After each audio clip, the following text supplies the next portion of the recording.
La oración, capítulo 7, la necesidad de orar. Consideramos que hasta este punto el Señor ha sido benévolo, longánimo y misericordioso con nosotros, porque nos ha mostrado muchos de sus secretos acerca de la oración, revelándolas en nuestro espíritu e iluminándolas en nuestra alma. No obstante, corremos el peligro de dejar que esta revelación y visión se convierta en doctrina muerta, porque la leemos, nos gozamos con ella, pero no la ponemos en práctica. No la hacemos realidad en nuestro diario vivir. El Señor, en su longanimidad a lo largo de los siglos, a muchos creyentes les ha dado múltiples oportunidades y periódicamente ha tenido diversos comienzos, pero la mayoría de los creyentes no han tenido el suficiente coraje para mantenerse fieles al Señor, y casi todas las revelaciones y visiones que el Señor ha suministrado han sido convertidas en doctrinas y en organizaciones para combatir y competir con otras organizaciones, y todo se ha estropeado, todo ha sido usado por Satanás para confundir más a los hijos de Dios y dividir la iglesia. Como resultado de lo anterior, el Señor se ha visto en la necesidad de abandonar a los hermanos a quienes se ha revelado y esperar en el tiempo para encontrar a otros que quieran seguirlo solamente a Él, oír su voz y su palabra y obedecerlo fielmente. Él nos ha encontrado. El Señor nos está revelando sus cosas grandes y ocultas y espera que entre nosotros pueda ganar las primicias para transfigurarlas y levantarlas y poder así regresar a la tierra para tomar posesión de los reinos del mundo y gobernarlos con verdadera justicia. El Señor desea que de una vez por todas tomemos esta palabra y la hagamos realidad en nuestro diario vivir. Él nos está llamando para que abandonemos toda organización religiosa y con valentía decidamos seguirlo por donde quiera que va y podamos participar como las primicias, cantando el cántico nuevo que solo lograrán aprender los 144,000 que fueron comprados como primicias para Dios y para el Cordero de entre los hombres y de entre los de la tierra. Ve Apocalipsis capítulo 14, versículos 1 al 5. Puede encontrar más revelación sobre el tema en el libro Los Vencedores, las primicias, el Hijo Varón y los vencedores de la gran tribulación, del mismo editor y publicado en este medio. El Señor anhela fervientemente que de esta generación sean levantadas las primicias. Él no desea prorrogar más su venida. Esta es su gran necesidad y debe ser también la nuestra. Dios desea fervientemente regresar a la tierra y nosotros anhelamos ardientemente su regreso. Señor, te necesitamos en la tierra. Deseamos que vengas a tomar posesión de los reinos del mundo. Ven ya, Señor. Gánanos como las primicias y no demores en venir. Si tomamos las palabras que el Señor nos habla por medio de la Biblia y el Espíritu, pronto seremos cualificados para hacer las primicias, y la venida de Él será un hecho. Procuremos cada día tener esta realidad. Hasta el capítulo anterior el Señor nos ha mostrado cuáles son las oraciones que le agradan, porque se originan en Él mismo. Igualmente nos ha mostrado algunos ejemplos de personas que han agradado a Dios con su vivir de oración.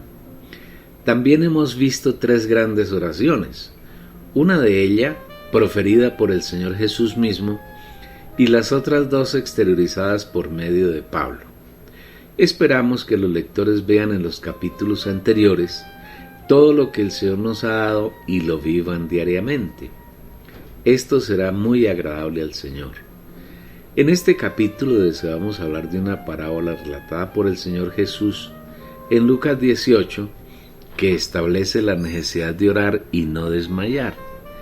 Y deseamos en el Señor mirar cada una de sus palabras, tratando de encontrar revelación y visión en ellas. Leamos lo que el Señor dice al respecto.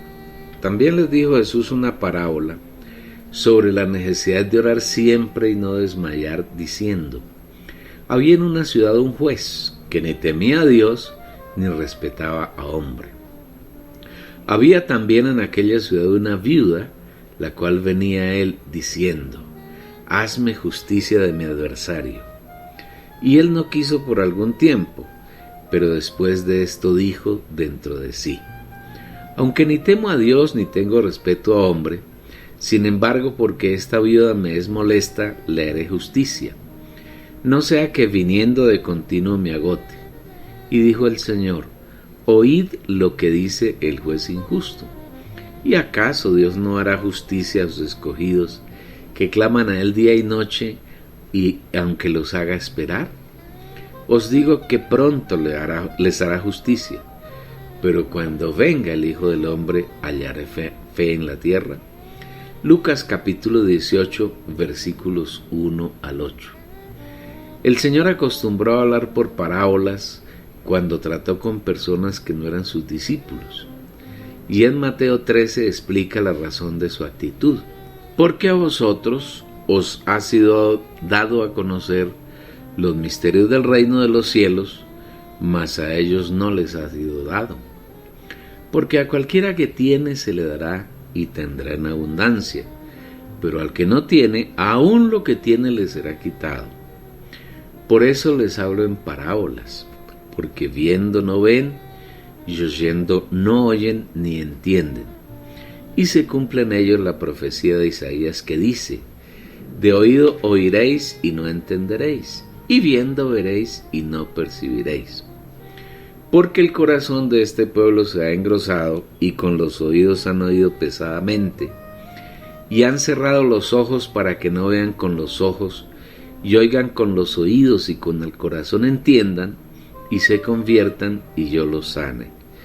Pero bienaventurados vuestros ojos porque ven, y vuestros oídos porque oyen, porque de cierto os digo que muchos profetas y justos desearon ver lo que veis y no lo vieron, y oír lo que oís y no lo oyeron. Mateo capítulo 13, versículos 11 al 17. Aquí el Señor estableció varios principios, pero hay uno que llama vigorosamente nuestra atención, y es aquel cuando afirma: porque a cualquiera que tiene se le dará y tendrá en abundancia, pero al que no tiene, aún lo que tiene le será quitado. El Señor nos dio inicialmente, cuando creímos en Él, un poco de sus riquezas, pero Él desea que mediante el ejercicio de nuestro espíritu aumentemos rápidamente esas riquezas en nuestro vivir. Si no las aumentamos, las quitará, pero si nos damos a Él, si vivimos diariamente en el espíritu, si disfrutamos la porción de riquezas que nos dio, éstas aumentarán. Él nos dará más y más hasta que rebosemos de abundancia. Volviendo al tema, las multitudes están conformadas por incrédulos que se acercan al Señor no para buscar su voluntad, sino para satisfacer sus necesidades personales. Y muchas veces ese acercamiento tiene un carácter morboso. Para un ejemplo, veas el relato de Juan 6. De otro lado, debemos entender que la palabra de Dios es profunda y misteriosa. Como tal, requiere revelación y visión para poder ser entendida. Una parábola está escrita en un lenguaje cuyo significado no es visible ni comprensible fácilmente, sino que las palabras que contiene son una especie de velo que oculta el verdadero significado del contenido de la parábola. Para entenderla hace falta que el Señor nos dé espíritu de sabiduría y de revelación. Es así que el Señor viene a mostrarnos una vez más la necesidad que tenemos de acercarnos diariamente al trono de la gracia con el fin de hallar gracia y misericordia para el oportuno socorro. Y dentro de la gracia se encuentra también la revelación que el Señor quiere otorgar a nuestro espíritu y la visión que debe llenar nuestra alma. El Señor entonces libera una parábola en la que quiere mostrarnos la necesidad de orar siempre y no desmayar. En este versículo hay dos frases que deben llamar nuestra atención. Orar siempre, la primera, y la segunda, no desmayar. En nuestro corazón debemos ganar el hábito de orar siempre. Debemos lograr la costumbre de orar sin cesar. Orad sin cesar. Primera a los Tesalonicenses, capítulo 5, versículo 17. En todas las actividades de nuestro diario vivir, el Señor debe ocupar el primer lugar en nuestro corazón. Debemos recordar la pérdida del primer amor, la cual es el comienzo de toda la degradación de la iglesia, como el Señor lo relata en Apocalipsis 2, cuando le reclama al ángel de la iglesia en Éfeso y le dice que la causa de su degradación ha sido el haber caído del primer amor. Pero tengo contra ti que has dejado tu primer amor. Versículo 4. Lamentablemente tenemos que decir que la mayor parte del día los creyentes ignoran al Señor. Algunos acostumbran a tener un poco de comunión en algún momento, especialmente al comienzo del día, y después se dedican a sus cosas y lo ignoran completamente. En esto consiste caer del primer amor, y este es un factor poderoso que hace y ha hecho que la iglesia se degrade y se separe del Señor. Por eso, antes de liberar la palabra, el Señor pone una condición: la necesidad de orar siempre. Orar siempre es el genuino arrepentimiento de haber caído del primer amor. Para los incrédulos existe un gran pecado por el cual serán juzgados en el juicio del trono blanco: no haber creído en el enviado del Padre, su Hijo nuestro Señor Jesucristo. Este juicio será para condenación eterna. Igualmente, para los creyentes hay un terrible pecado, por el cual serán juzgados en el tribunal de Cristo: no vivir diariamente al Señor Jesús, no reconocerlo ni tenerlo como su primer amor, tenerlo en un segundo lugar, vivir una vida de indiferencia frente a Él, no darle el lugar que le pertenece en nuestro vivir. Si somos honestos con Él y con nosotros mismos, tenemos que reconocer aún con tristeza y dolor en nuestro corazón que esa es nuestra condición diaria. La mayor parte de los 86.400 segundos que tiene un día los pasamos fuera de la comunión de Él. Pensamos, decimos y hacemos decenas y centenares de cosas sin contar con su aprobación ni su beneplácito. Nos acordamos de Él cuando hemos hecho las cosas, especialmente cuando éstas no resultan como pretendemos y deseamos que sean. Este es un gran pecado del que adolece la mayoría de los creyentes. El Señor nos advierte para que nos arrepintamos, nos volvamos a Él de corazón, nos reconciliemos con Él, volvamos al primer amor para que, haciendo así, el candelero no sea quitado de nuestro lugar. Porque si es quitado, quedaremos en tinieblas y perderemos completamente la visión de su voluntad, su deseo y su beneplácito. Es por esto que el Espíritu afirma en 2 de Pedro capítulo 3 versículo 4: el Señor no se retrasa con respecto a la promesa, según algunos la tienen por tardanza, sino que es longánimo para con vosotros, no queriendo que ninguno perezca, sino que todos procedan al arrepentimiento.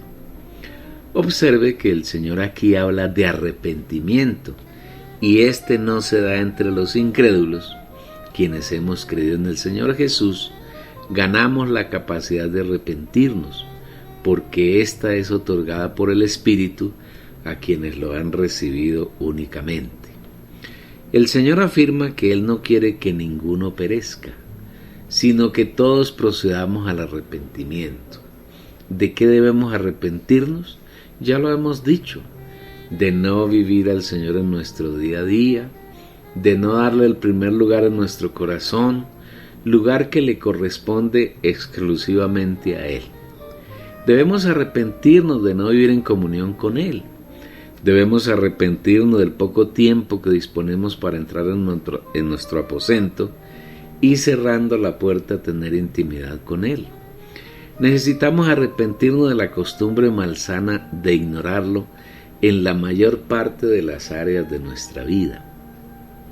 Si hacemos un inventario del tiempo que permanecemos en comunión con Él, quedaremos asombrados frente al pequeño, casi insignificante porcentaje de tiempo que le dedicamos. Sabemos y entendemos que no es fácil ganar el hábito de depender en todo del Señor, pero si procuramos cada día estar en su presencia un poco de tiempo, al siguiente día ganaremos un poco más, hasta que tengamos la realidad de que en todo dependemos de Él y las 24 horas del día serán de permanente comunión con nuestro Señor. Los hábitos no se logran en un momento, en un instante, sino que se ganan por el continuo y constante cultivo de ellos. Cuando estábamos en el mundo no podíamos ganar el hábito de tener comunión con Dios. Era imposible hacerlo. Sin embargo, cuando creímos en el Señor, caímos en grupos religiosos donde no se enseñan los hijos de Dios a vivir en comunión con su Padre. Ahora que el Señor nos ha sacado de toda organización religiosa y nos ha traído a Él, poco a poco podemos cultivar el hábito de vivir en su presencia, de consultarle nuestras decisiones, de poner en su presencia nuestras necesidades, de tener un andar diario en íntima comunión con Él, es decir, de andar en el Espíritu. Esta práctica nos llevará al punto en que ni un solo pensamiento, ni una sola palabra, ni un solo hecho de nuestra vida serán separados del Señor. Si aspiramos a ser vencedores, a entrar en el reino de los cielos y a reinar con Él en el reino milenario, esta es la medida mínima que debemos alcanzar. Si nos falta, así sea un poco, no lograremos el reino de los cielos. Esta es la razón por la cual la Biblia nos muestra que hay una necesidad, y esta es la de orar siempre y no desmayar. Las dos condiciones implican que debe hacerse diariamente, a toda hora y hasta la venida del Señor, o hasta que muramos o vayamos al paraíso a reposar y esperar la resurrección de entre los muertos. Por esto debemos aprovechar bien el tiempo que tenemos para vivir aquí en la tierra, porque si partimos de ella sin alcanzar esta meta, tendremos que vivir 1000 años en las tinieblas exteriores, lejos de la presencia del Señor, hasta que alcancemos esos requisitos que el Señor ha determinado. Mirad, pues, atentamente cómo andéis, no como necios, sino como sabios, redimiendo bien el tiempo, porque los días son malos. Por tanto, no seáis insensatos, sino entended cuál es la voluntad del Señor. Efesios capítulo 5, versículos 15 al 17. Una vez que el Señor nos ha hablado de estos dos requisitos, empieza a expresar la parábola de la viuda y el juez, que esperamos revelar en la medida y la profundidad que Él nos supla en su misericordia. Al comienzo, la parábola dice que había en una ciudad un juez, que ni temía a Dios ni respetaba a hombre. La parábola muestra que el hecho narrado ocurre en una ciudad, lo cual quiere decir que se desarrolla en la tierra, en cualquier lugar de ella. En esa ciudad había un juez omnipotente, porque no temía a Dios ni respetaba a hombre.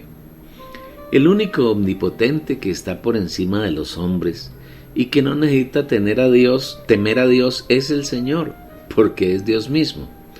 Luego esta parábola quiere mostrarnos una faceta de Dios, exceptuando el asunto de injusticia, porque en Él no hay injusticia. El Señor es justo. Simplemente el fondo del tema quiere mostrar el contraste manifiesto entre la justicia de Dios y la injusticia de los hombres.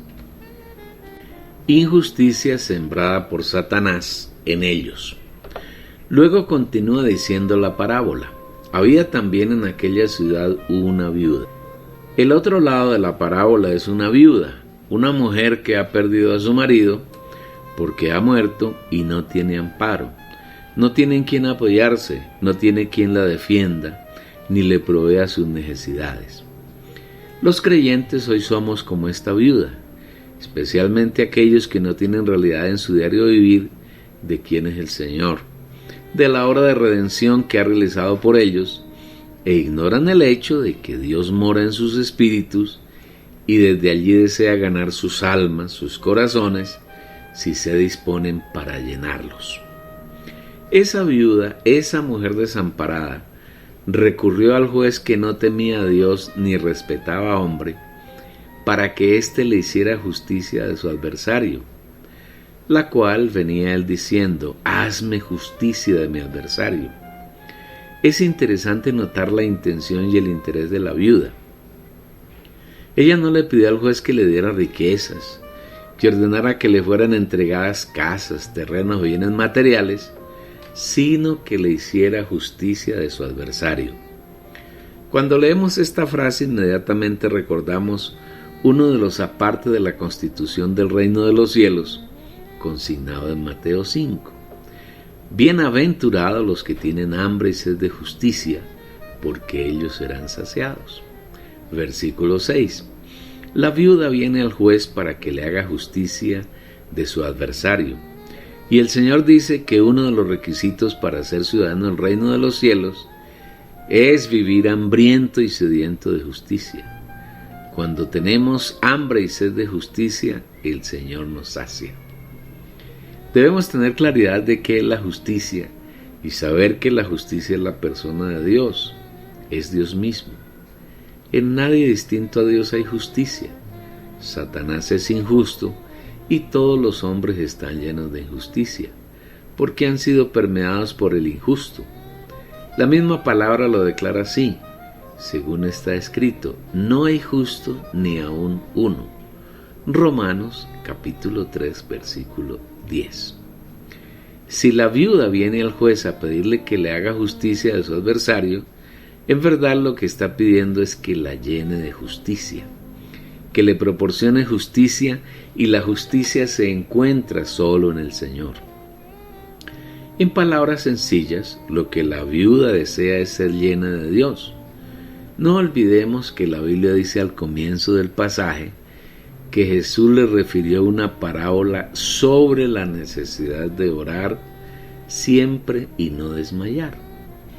Esto nos lleva a inferir que la gran necesidad que debemos exponer en nuestra oración es la de ser llenos de la justicia de Dios, que es Él mismo. Una oración así expresa la sed y el hambre que los hijos de Dios tenemos de justicia, de Él mismo, y Él nos saciará, nos hará su justicia, nos justificará y nos hará justos como Él. Al que no conoció pecado, por nosotros lo hizo pecado, para que nosotros fuésemos hechos justicia de Dios en Él. Segunda a los Corintios capítulo 5, versículo 21. No podemos perder de vista el hecho extraordinario de que nosotros somos el cuerpo de Cristo, somos sus miembros, somos parte de Él. El Señor ya no es un Dios distante, sino que ahora nosotros estamos en Él y Él está en nosotros. Somos una sola entidad orgánica con Él, somos miembros de su cuerpo. Nosotros disfrutamos de su naturaleza y su vida divinas, y Él se complace en hacer parte suya nuestra naturaleza y vida humana, totalmente regenerada, transformada y resucitada como el nuevo hombre. Qué distintas son las oraciones que enseñan y practican en el cristianismo degradado. Es muy raro oír en los grupos cristianos católicos y protestantes que se exprese una oración en la cual se ruega al Señor que los llene de Él, que los supla con sus riquezas espirituales, que los haga crecer hasta alcanzar su estatura. Por el contrario, las oraciones que hablan se reducen a pedir sanidades, a que Dios supla necesidades materiales, de empleo, y hasta que les vaya bien en los juegos, porque tengan prosperidad material, pero ninguna de esas oraciones son hechas en la voluntad del Padre, ni son agradables a Dios. Dios nunca oye ni responde esa clase de rezos, porque son oraciones carnales, que tienen su origen en el alma caída, en la carne, y en consecuencia su autor es el diablo. Toda oración que agrada al Señor se origina en el espíritu humano del creyente, donde vive Dios como espíritu, y cada palabra, actitud o hecho se origina únicamente en el Señor y no en el pensamiento humano separado del Señor. Insistimos que el pedido de la viuda no es por riquezas materiales o por salud física o por éxito en sus empresas o por cualquier cosa terrenal, sino porque le haga justicia de su adversario. No cabe duda que nuestro adversario, así como el adversario de Dios, quien se opone al desarrollo de su plan, es Satanás. El adversario procura diariamente oponerse a que el Señor crezca en nosotros. Se opone a que Dios llene y transforme nuestra alma. Se opone a que tengamos comunión con nuestro Señor, a que vivamos en intimidad con Él, a que busquemos, conozcamos y hagamos su voluntad. Por eso es necesario que, como la viuda, vivamos continuamente en su trono, suplicándole que nos llene de Él, que nos suministre sus abundantes riquezas que están contenidas en su gracia, que nos llene de Él, fortaleciendo nuestro espíritu y llenando nuestra alma en nuestro corazón, para que el adversario no tenga ninguna oportunidad en nosotros y no pueda oponerse al trabajo que Dios desea hacer en nuestro ser, hasta transformarlo y hacerlo crecer hasta su estatura. Frente a la solicitud de la viuda de que le hiciera justicia de su adversario, el juez tuvo una actitud particular. No quiso oírla por algún tiempo, y él no quiso por algún tiempo. Lucas 18, versículo 4. En primer lugar, el Señor quiere mostrar aquí la característica más sobresaliente de la justicia impartida por los seres humanos. No debemos olvidar que entre los hombres no hay justo ni siquiera uno, porque así lo declara la Biblia, según lo vimos ya en este capítulo. Los hombres que están en el mundo, aquellos que viven conforme al mundo, no pueden ser justos, porque por naturaleza son injustos, ya que en ellos mora el injusto, Satanás. Un hombre es justo solamente si el Señor, que es el único justo, mora en su espíritu humano, y ese hombre le permite al Señor expresarse a través de su alma, es decir, solamente si somos hijos de Dios y disfrutamos cada día sus riquezas llenando de ella nuestra alma, podemos ser justos y expresar a Dios como la justicia. Por eso es que el Espíritu dice en 1 Corintios 1, versículo 30, mas por Él estáis vosotros en Cristo Jesús, el cual nos ha sido hecho de parte de Dios sabiduría, justicia y santificación y redención. Solamente si vivimos la realidad de Cristo en nuestra alma, quien ha sido hecho para nosotros justicia de Dios, podemos expresarlo como nuestra justicia. Las gentes que están en el mundo claman porque los hombres que tienen autoridad les hagan justicia, pero lo que para uno es justo, para otros es injusto, y nunca pueden ser satisfechos mediante la justicia impartida por los hombres, porque la justicia que ellos imparten pertenece al árbol del conocimiento del bien y del mal, el cual es la naturaleza de Satanás. Jamás el hombre caído, el hombre no regenerado, podrá ser justo y mucho menos impartir justicia. Solamente aquellos seres humanos que han sido regenerados en su espíritu humano, porque han recibido al Dios Padre, Hijo y Espíritu, y que mediante su diario vivir permiten que el Señor llene sus almas con sus riquezas divinas, pueden ser justos e impartir justicia. porque en ese caso es Dios quien se expresa por medio de ellos como el nuevo hombre que ha sido creado según Dios en justicia, santidad y realidad. Y os vistáis del nuevo hombre, creado según Dios, en la justicia y santidad de la realidad. Efesios capítulo 4, versículo 24. En los versículos 4 y 5 de Lucas 18, el Señor continúa relatando la parábola.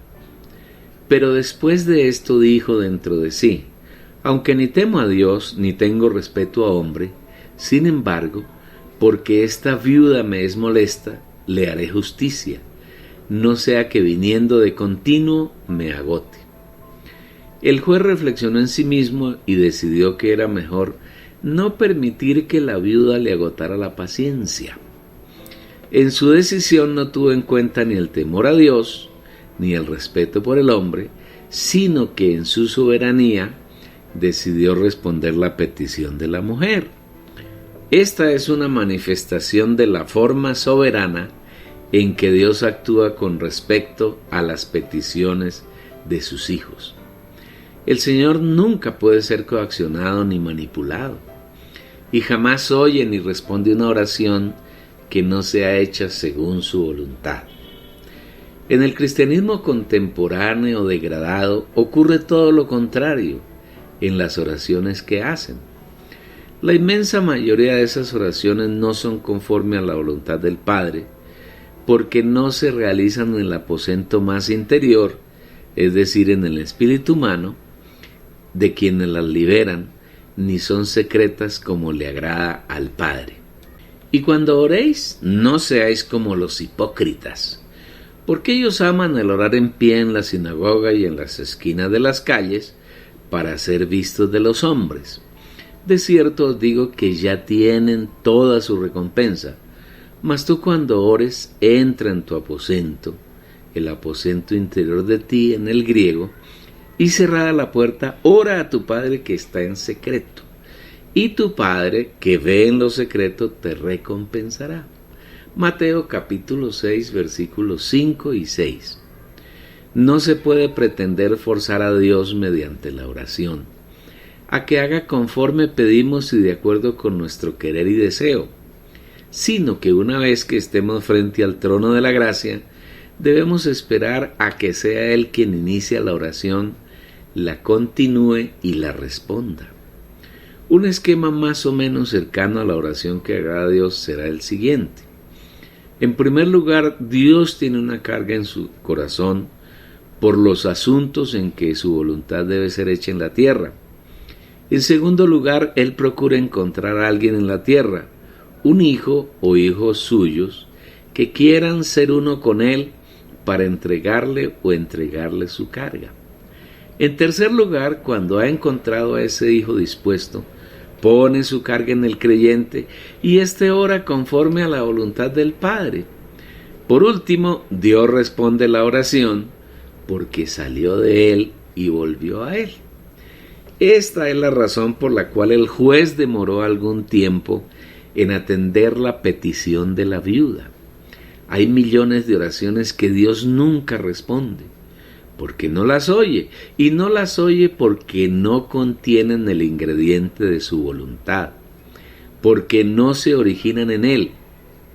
Son hechas en el alma caída de los creyentes, no se originan en el aposento más interior que es el espíritu humano, donde nos encontramos con Dios en su trono de gracia. Cuán equivocadas son las oraciones de los grupos cristianos y de los cristianos en general. Cuánto intento de manipular a Dios hay en su vana palabrería. No hay diferencia con los rezos del catolicismo. Dios nunca oye y menos responde a esa clase de oraciones, porque son vanas y se originan en el alma caída, en la carne, es decir, su fuente es Satanás. Después el Señor afirma: oíd lo que dice el juez injusto. Lucas capítulo 18, versículo 6. Una vez más el Señor recalca que no podemos esperar justicia de los hombres. En las naciones Las personas encargadas de impartir justicia se denominan jueces. Y note que aunque el juez decidió hacerle justicia a la viuda, aún así el Señor lo califica de injusto. La justicia de los hombres es injusticia. Aunque algunos se esfuercen por impartir justicia, nunca lograrán hacerlo. Y todo su impartir de justicia es injusto. Esta es la razón por la que el Señor dice que el juez es injusto. Después el Señor manifiesta el mensaje central de la parábola. ¿Y acaso Dios no hará justicia a sus escogidos que claman a Él día y noche, aunque los haga esperar? Lucas capítulo 18, versículo 7. El Señor pregunta acerca de si Dios no hará justicia a sus escogidos, que claman a Él día y noche. En primer lugar, el Señor dice que hace justicia a sus escogidos. La justicia de Dios es para los suyos, para aquellos que Él escogió antes de la fundación del mundo, no para todas las personas y no a todos sus escogidos, sino a aquellos que claman a Él día y noche.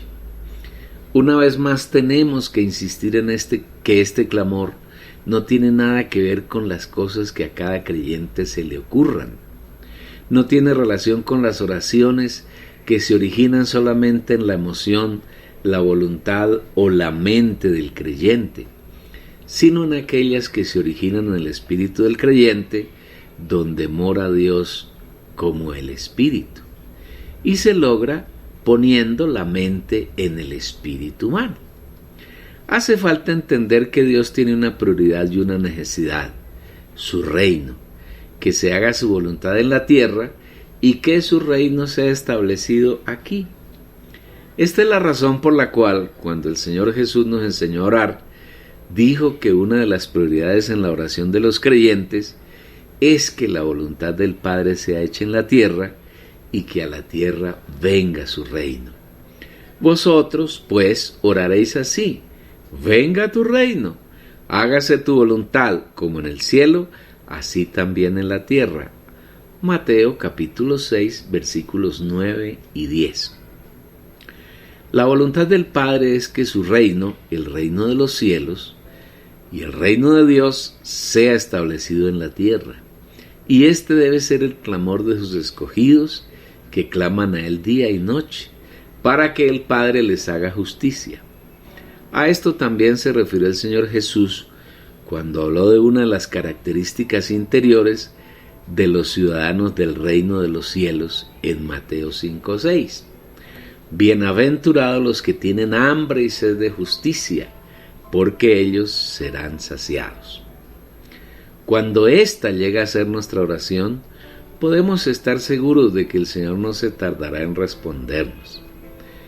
El gran problema es que Dios no ha encontrado a muchos que se pongan en esa brecha y clamen a Él día y noche para que su reino sea establecido en la tierra.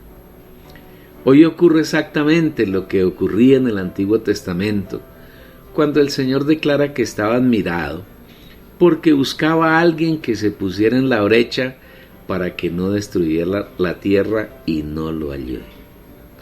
Y busqué entre ellos hombre que construyese vallado y que se pusiese en la brecha delante de mí a favor de la tierra, a fin de que yo no la destruyese, mas no hallé a ninguno.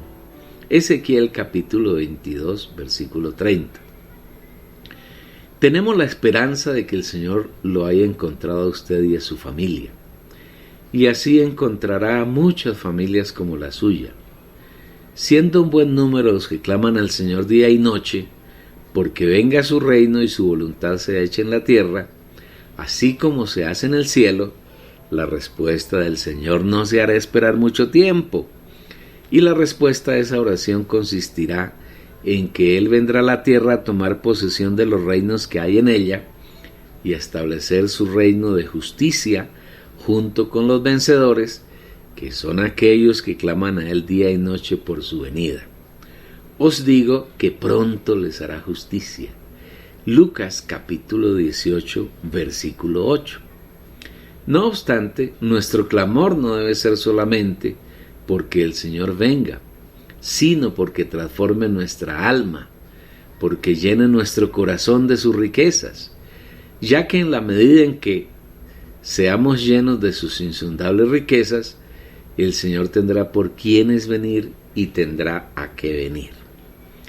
Por eso el Señor, para finalizar la parábola, hace una pregunta que nos llama profundamente la atención.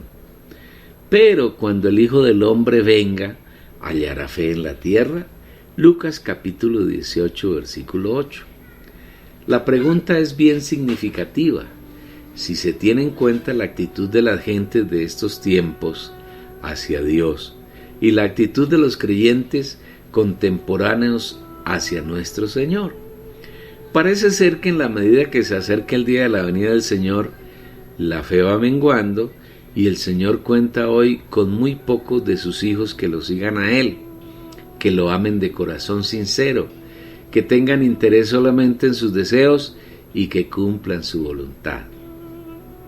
La mayoría de los hijos de Dios que viven en la tierra en este tiempo se han asociado en organizaciones que no siguen al Espíritu, sino que siguen a ministerios particulares, a líderes, a enseñanzas humanas que no provienen del Espíritu, a doctrinas y a organizaciones que en lugar de hacer la voluntad del Señor, se convierten en aliados de Satanás y en opositores a la voluntad de Dios. El tema central de la parábola tiene que ver con la necesidad de orar siempre y no desmayar.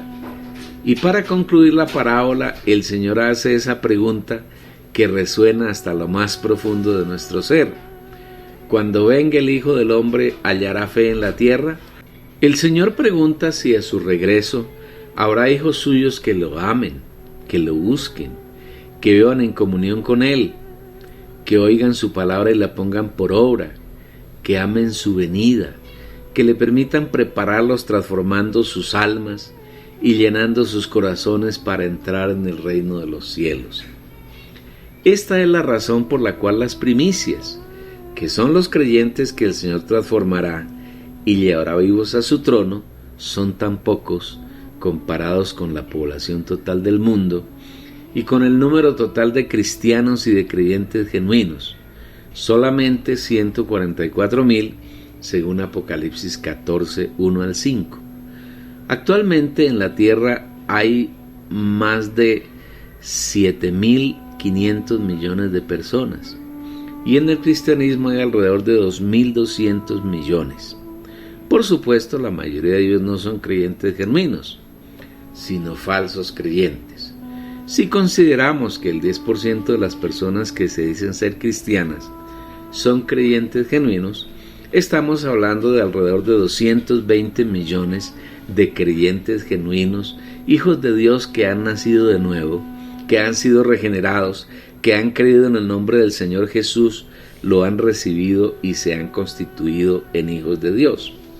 Mas a todos los que le recibieron, a los que creen en su nombre, les dio potestad de ser hechos hijos de Dios, los cuales no son engendrados de sangre, ni de voluntad de carne, ni de voluntad de varón, sino de Dios.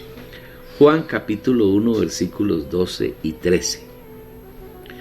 No obstante, de esos hipotéticos 220 millones de creyentes genuinos que puede haber en este momento en la tierra, solamente 144,000 serán las primicias, número que equivale a un 0.065%, o sea 6 por cada 10,000 creyentes, de los creyentes vivos.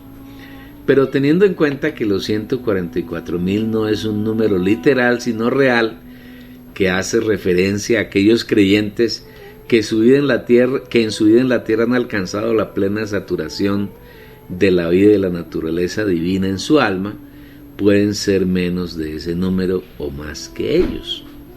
Más riquezas sobre el tema puede disfrutarlas en el libro Los Vencedores, las primicias, el Hijo Varón y los Vencedores de la Gran Tribulación, del mismo editor y publicado por este medio. Consideramos pertinente hacer aquí dos aclaraciones acerca de los 144,000 para evitar malos entendidos.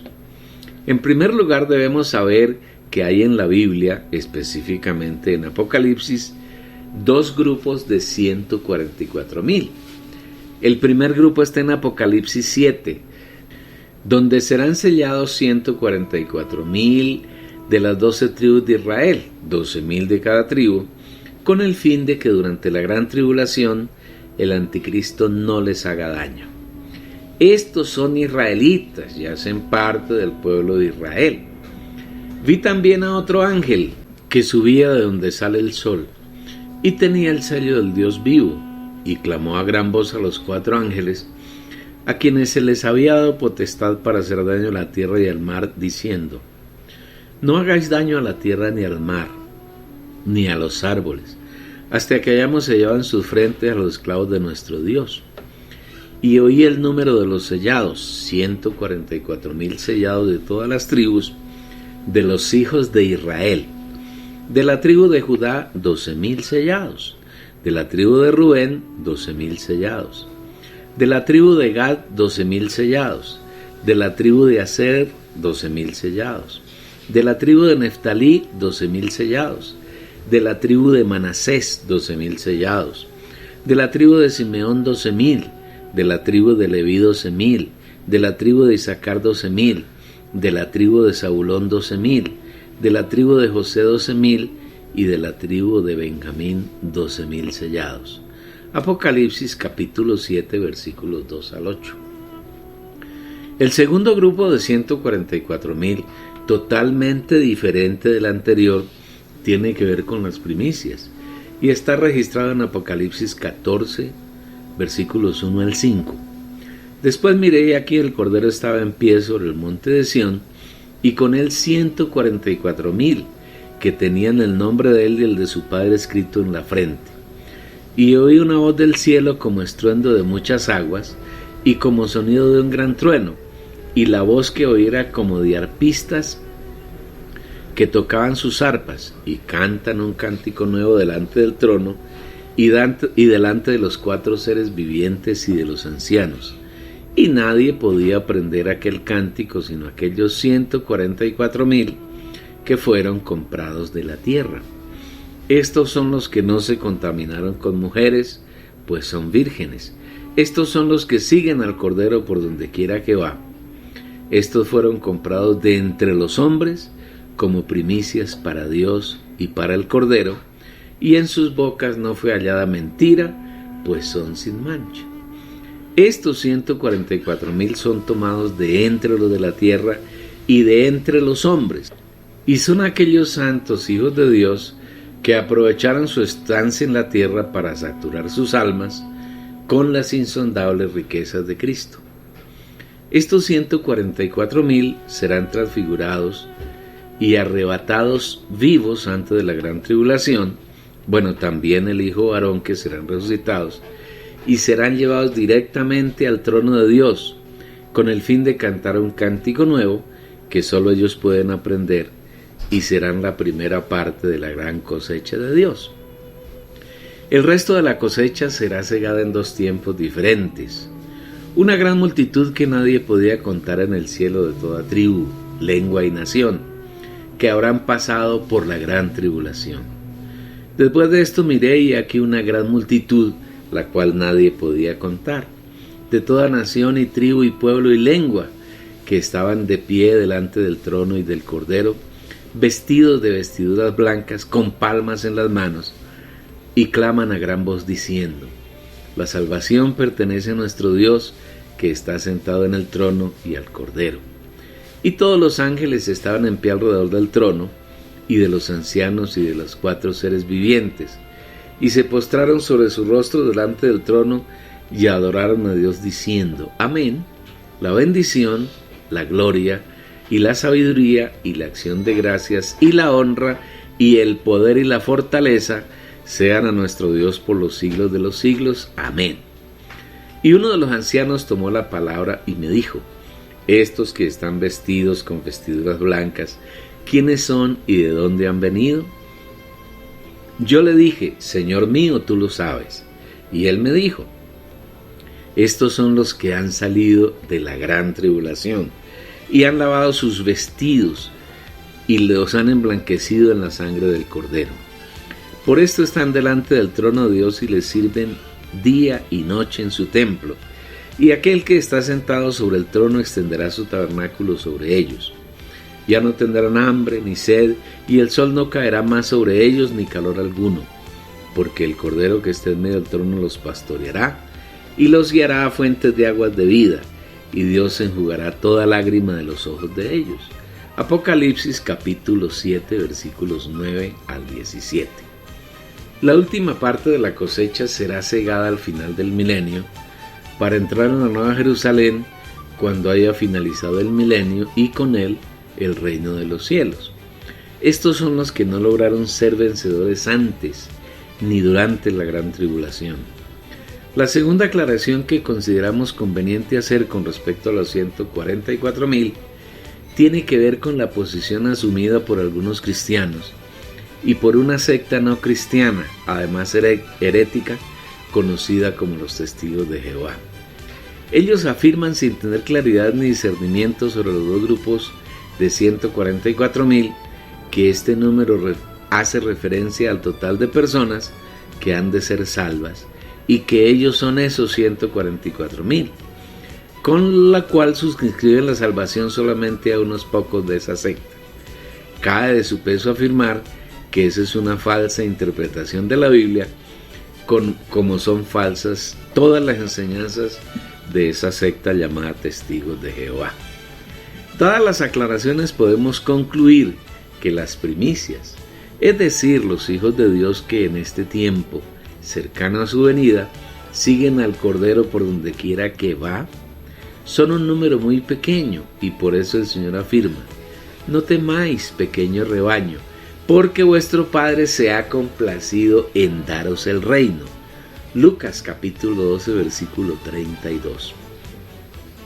El Señor actualmente no está trabajando con multitudes, sino que está buscando unos pocos en cada ciudad que decidan con gallardía apartarse de toda organización humana, dejar de lado los ministerios particulares, las doctrinas de apariencia bíblica y seguir al Cordero por donde quiera que va.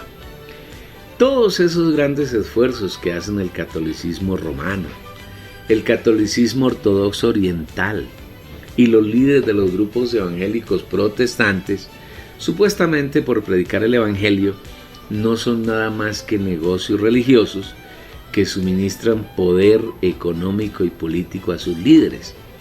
Son obras vanas planeadas por Satanás con la colaboración de sus súbditos, que contribuyen a entorpecer el desarrollo del plan de Dios. Si no puede creerlo, le invito a que lea con oración el pasaje de Mateo 7, 21 al 23.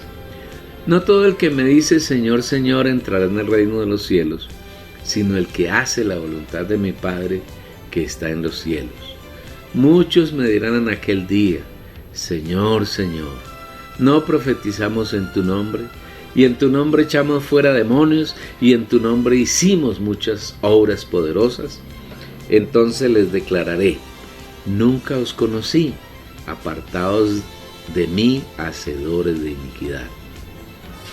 Como ya lo hemos comentado ampliamente, no queremos ser repetitivos y solamente esperamos que Dios le dé a usted revelación y luz, y así pueda ver el engaño a que Satanás ha sometido al cristianismo contemporáneo.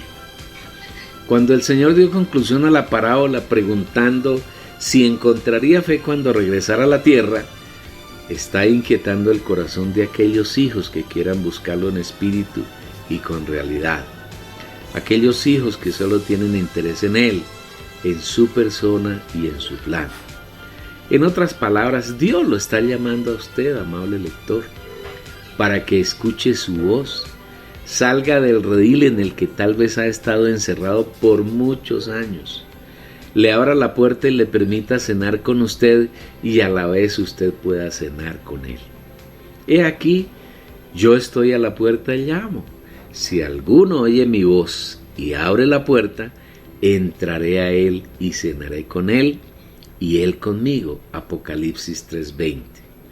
Una vez que usted y el Señor han alcanzado mutua satisfacción mediante el disfrute recíproco, el Señor quiere conducirlo a delicados pastos y a fuentes de agua viva, para que juntos puedan tener un vivir de pleno disfrute y usted sea preparado para entrar en las bodas del Cordero, celebración que está muy cerca en el tiempo, está a las puertas. El Señor hoy nos ha preguntado si a su regreso encontrará fe en la tierra, si hallará quién o quienes lo estén esperando, quienes le hayan permitido hacer su trabajo de transformación en sus almas y en sus corazones, quienes hayan crecido hasta ganar su estatura. El Señor desea que a su regreso haya quienes han preparado su venida. Si Él no dispone de embajadores adecuados, no tiene a qué venir, porque los hombres serían hostiles a su regreso. Él desea que haya quien lo reciba con amor, con dedicación, con entrega y con interés. Él desea que su voluntad sea hecha en la tierra.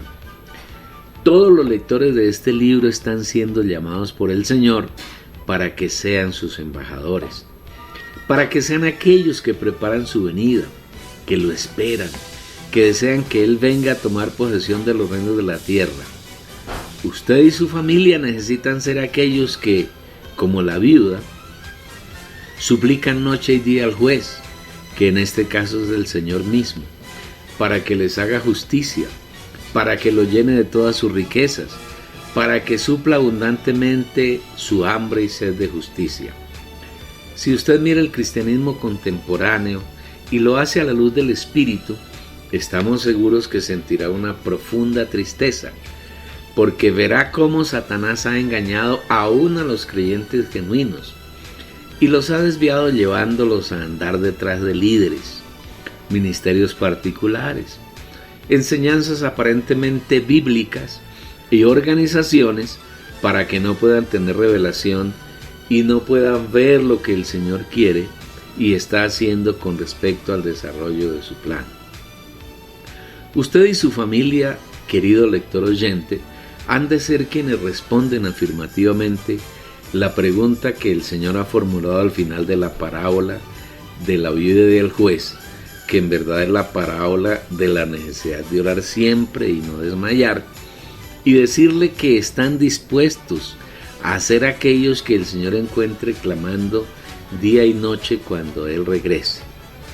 Como hemos visto, el porcentaje de creyentes que alcanzarán el reino de los cielos antes de la gran tribulación, estando vivos, es íntimo. En otras palabras, las primicias son un pequeño número, comparado con el número de creyentes genuinos que suponemos existen en la tierra. Lógicamente no contamos los falsos creyentes, que son la mayoría, la inmensa mayoría dentro del cristianismo.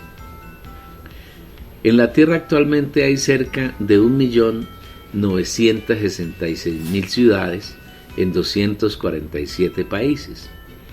Si de todas esas ciudades hubiese unas 14.400 en las que el Señor pudiera hallar un promedio de 10 creyentes genuinos que sean uno con Él, como los que no halló en Sodoma y Gomorra, que caminen en su comunión, que tengan como única meta hacer su voluntad, pensamos que en un lapso no mayor a 10 años, el Señor podría constituir las primicias y dar comienzo al proceso de su segunda venida.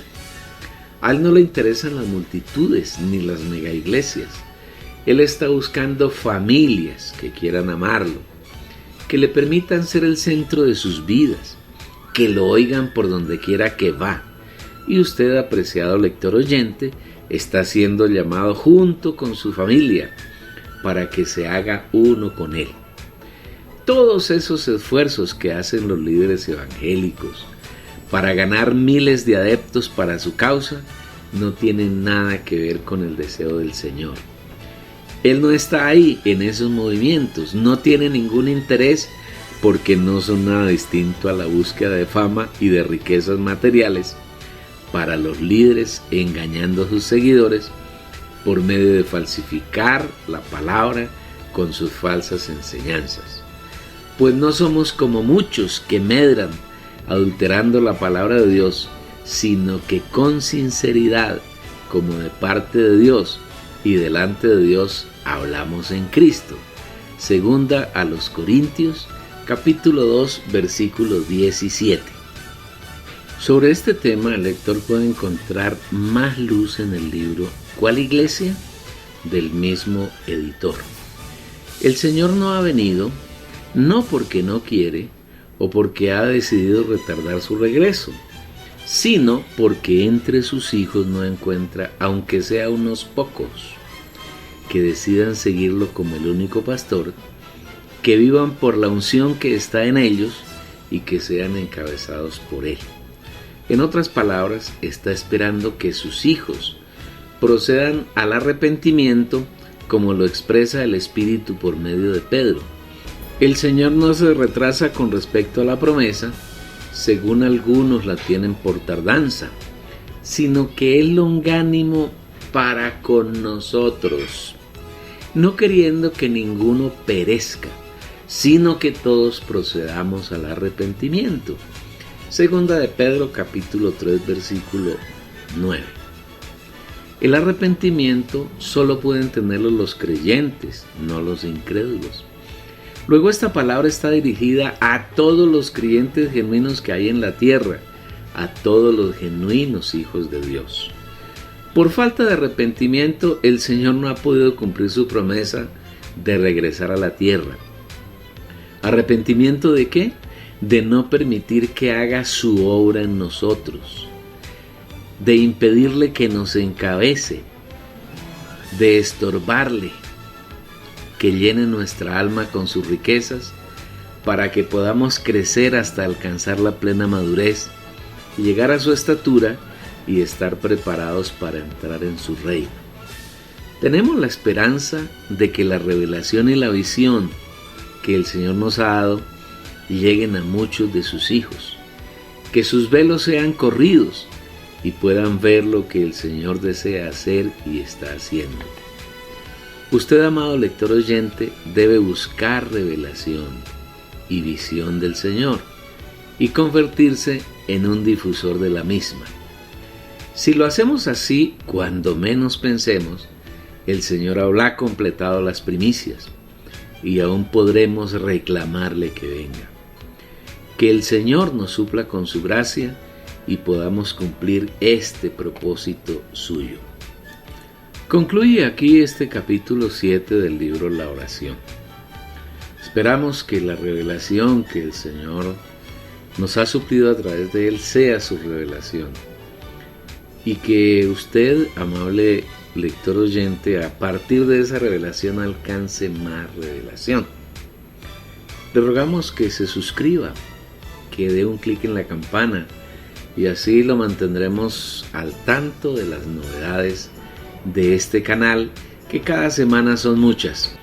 Igualmente deseamos un me gusta, clic en el dedito arriba. También que no pierda el siguiente capítulo, el 8. Sigue siendo tan bueno como todo el libro y es muy disfrutable. Usted puede descargar estos videos, guardarlos en su computador o en su teléfono celular y oírlo en cualquier tiempo y en cualquier lugar. También de esta manera ahorra los datos de su línea telefónica móvil. Igualmente quisiéramos que hicieran comentarios. Nos gustaría leer sus comentarios y de pronto, si es posible, tener una comunión directa con usted, sería maravilloso.